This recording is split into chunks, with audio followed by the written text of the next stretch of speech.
Europe की आर्थिक महाताकत यानी जर्मनी इस समय कुछ ज्यादा ही समस्याओं में फंसा है। वहीं फ्रांस के साथ में जर्मनी का टकराव भी पूरे यूरोप के लिए एक बड़ी समस्या बन चुका है। और ऐसी समस्याओं के बीच में अचानक से जर्मन सेना के बड़े अधिकारियों ने भारत के बारे में एक ऐसी बात कह दी जिसने रक्षा जगत में पूरे यूरोप के होश उड़ा दिए। अब जैसा कि हमने जर्मनी और फ्रांस के टकराव की बात कही, तो आपको बता दे, वैसे तो जर्मनी और फ्रांस बहुत ही अच्छे मित्र हैं, लेकिन हथियारों के मामले में यह दोनों बिल्कुल भी अच्छे मित्र नहीं हैं, क्योंकि यूरोप के किसी भी संयुक्त हथियारों की परियोजना में सबसे ज्यादा टकराव इन्हीं दोनों देशों के बीच में होता है, क्योंकि दोनों देश खुद के हिस्से में ज्यादा कंट्रोल चाहते हैं, लेकिन बात नहीं बन पाती और अंत में यह दोनों ही किसी भी संयुक्त परियोजनाओं से अलग हो जाते हैं।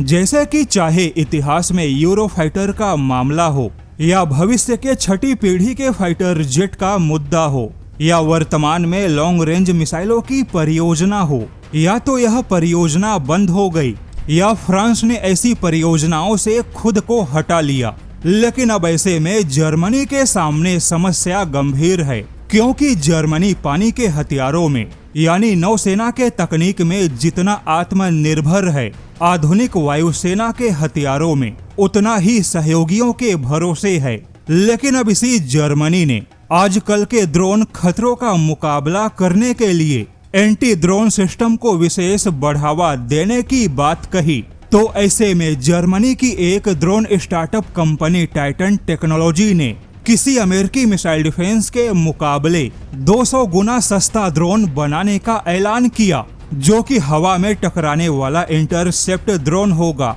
लेकिन जैसा कि जर्मनी की कंपनी ने दावा किया कि उसका यह ड्रोन अमेरिकी मिसाइल डिफेंस के मुकाबले 200 गुना सस्ता होगा, किंतु ऐसे दावे पर खुद जर्मन की सेना भड़क गई, क्योंकि जर्मनी की सेना को किसी मिसाइल डिफेंस के मुकाबले सस्ता नहीं बल्कि किसी ड्रोन इंटरसेप्टर के मुकाबले सस्ता चाहिए। और जर्मनी के अंदर इसी तैयारियों के बीच में वाइस एडमिरल जॉन क्रिश्चियन काक ने भारत को लेकर बहुत ही बड़ी बात कह दी। उन्होंने कहा कि वह भारत के ड्रोन स्टार्टअप कंपनियों से काफी प्रभावित हैं, क्योंकि भारत की ऐसी एंटी ड्रोन सिस्टम बनाने वाली डिफेंस कंपनियों ने विशेष फ्रूगल इंजीनियरिंग में महारत हासिल की है और पूरे यूरोप अमेरिका में कोई भी भारत को टक्कर नहीं दे सकता। अब यहाँ पर बता दे, फ्रूगल इंजीनियरिंग यानी कम लागत, कम संसाधन और सरल डिजाइन के साथ में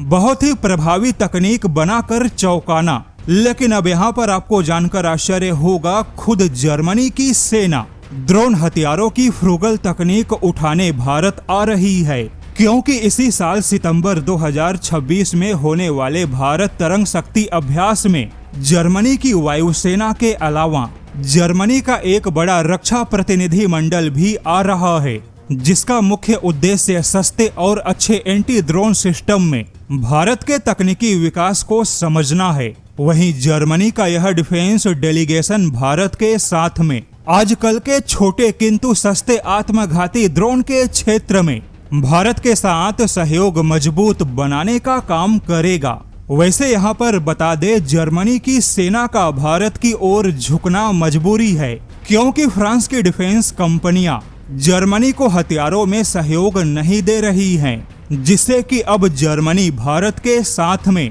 सहयोग आगे बढ़ाने के लिए मजबूर हुआ। यानी कि जो जर्मनी भारत को पनडुब्बियां दे रहा है, अब इसी जर्मनी को भारत के एंटी ड्रोन सिस्टम से काफी उम्मीदें हैं।